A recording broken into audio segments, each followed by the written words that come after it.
answering your questions about retirement. It's Money Talk with Michael Eastham.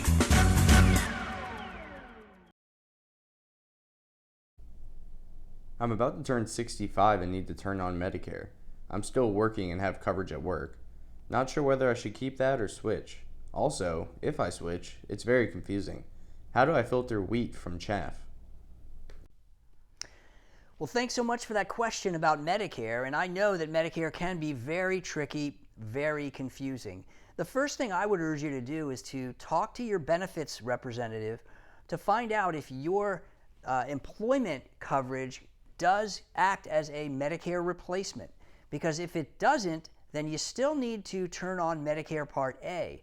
If you don't, then there may be a penalty, and you want to avoid that at all costs. The other part of your question is, when you do get onto Medicare, there can be a lot of tricky options.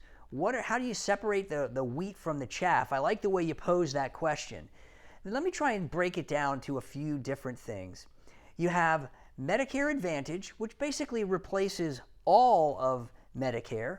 It's more like an HMO or a PPO type coverage where you have to, in most cases, you operate within a network of doctors. That's one situation. The other option is for a Medicare supplement or a Medigap insurance is what they call it.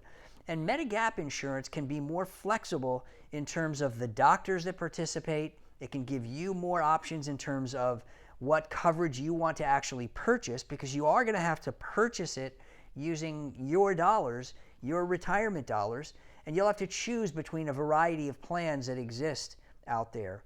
What I've found is that people that are okay using an HMO or a network of doctors and don't plan to ever change their types of coverage, they're okay with a Medicare Advantage plan.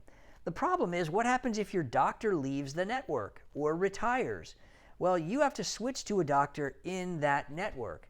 However, in the Medicare supplement world or the Medigap coverage, you have the option. You can choose the doctors that you want to go to. And as I said, one of the biggest differences is that the premium is typically going to be a little higher for Medicare for the supplement. So you've got to look at your budget. You got to determine what are the types of coverages that you're comfortable for, and whether or not you're going to want to pay more out of pocket in terms of a premium, and make sure that you get that premium coverage rather than have the HMO or the PPO doctor network dictate where you get your coverage and the type of coverage that you get.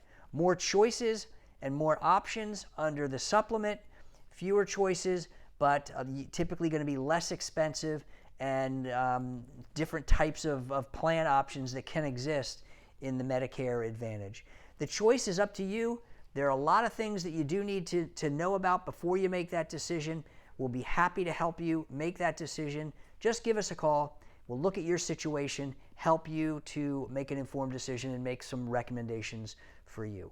Thanks so much. I certainly hope that helps, and I look forward to helping you make that Medicare decision. If you've got a financial question you'd like to have answered, click on the link below to submit your question. You may hear your answer on an upcoming edition of Money Talk.